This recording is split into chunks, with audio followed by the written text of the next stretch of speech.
এখন নারী পুরুষ সবাই উলঙ্গ অবস্থায় উঠবে। তো সাহাবীদের মধ্যে এক সাহাবী বললেন, ইয়া রাসূলুল্লাহ, এটা কেমন কথা হবে? আল্লাহ রসুল যে বলেছেন সূর্য 1 মাইল উপরে থাকবে, এই 1 মাইল উপরে বলতে আল্লাহ রসুল কি বুঝাতে চেয়েছেন আমি স্পষ্ট বুঝতে পারি নাই। অর্থাৎ আল্লাহ রসুল এভাবে বলেছেন, আমি মনে করি যে হয়তো 1 হাত উপরে থাকবে, নাকি আসলে 1 মাইল বলতে আমরা যে 1 মাইল মনে করি ওই 1 মাইল। ওই সাহাবী আবার নিজেই বলছেন। যাই হোক, 1 মাইল বলতে 1 হাত উপরে বললেও বলতে পারেন আল্লাহ রসুল, অথবা 1 মাইল বলতে সহজ অর্থ যেটা 1 মাইল সেটাও বুঝতে পারি আমরা। 1 মাইল উপরে আমাদের মাথার উপরে সূর্য থাকবে।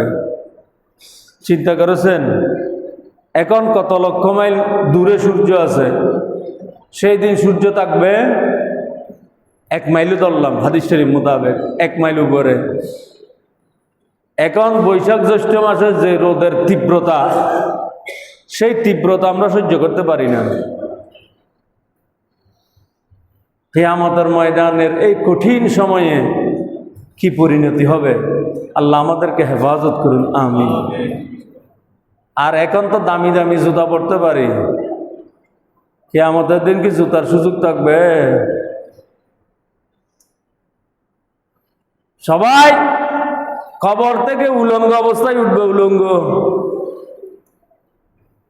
একমাত্র আল্লাহ প্রিয় বান্দা যারা আছে, আল্লাহ যাদেরকে পছন্দ করেন তাদের জন্য আল্লাহ বিশেষ ব্যবস্থা রাখবেন শুধু।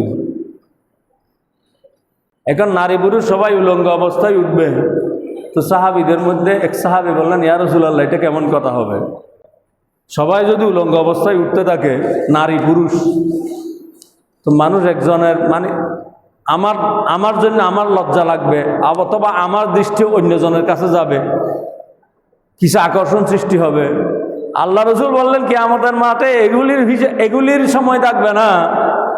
তুমি কার কি দেখার, তুমি লজ্জা অনুভব করার এই সুযোগ কিয়ামতের মাঠে হবে না। সেখানে যেই ভয়ঙ্করতা চলবে, যেই ভয়াবহতা চলবে, তুমি নিজেকে নিয়ে শুধু ব্যস্ত থাকবে, নফসির মধ্যে থাকবে। সেখানে কে উলঙ্গ আছে, কে কাপড় পরে আছে, সেগুলি বিবেচনা করার সুযোগ সময় তোমার হবে না। তাহলে এই কঠিন কিয়ামতের দিন, যেখানে সূর্যের তাপ মাত্র 1 মাইল উপরে থাকবে, আর সেই সূর্য এখন আছে একটা, কিয়ামতের মাঝে সূর্য একটা হবে না, কিয়ামতের মাঝে সূর্য কয়টা হবে? 7টা। এক সূর্যের তাপ সহ্য করতে পারি না। যারা মধ্যপ্রাচ্যে কাজ করেন তারা জানেন মধ্যপ্রাচ্যের গরম কি জিনিস। সূর্যের তাপ, এক সূর্যের তাপ লক্ষ লক্ষ মাইল দূরের, সেই সূর্যের তাপ আমরা সহ্য করতে পারি না। কিয়ামতের ময়দানে সেই ধরনের সূর্য হবে 7টা, আর সেগুলি হবে মাথার উপরেই, নিচে পায়ে কিছুই থাকবে না। কি পরিণতি হবে? আল্লাহ এই কঠিন অবস্থা থেকে আমাদেরকে হেফাজত করুন, আমিন।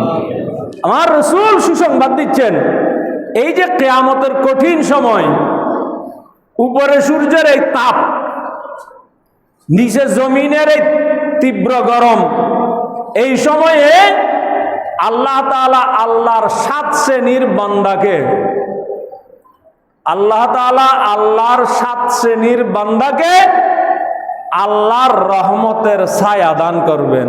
সুবহানাল্লাহ।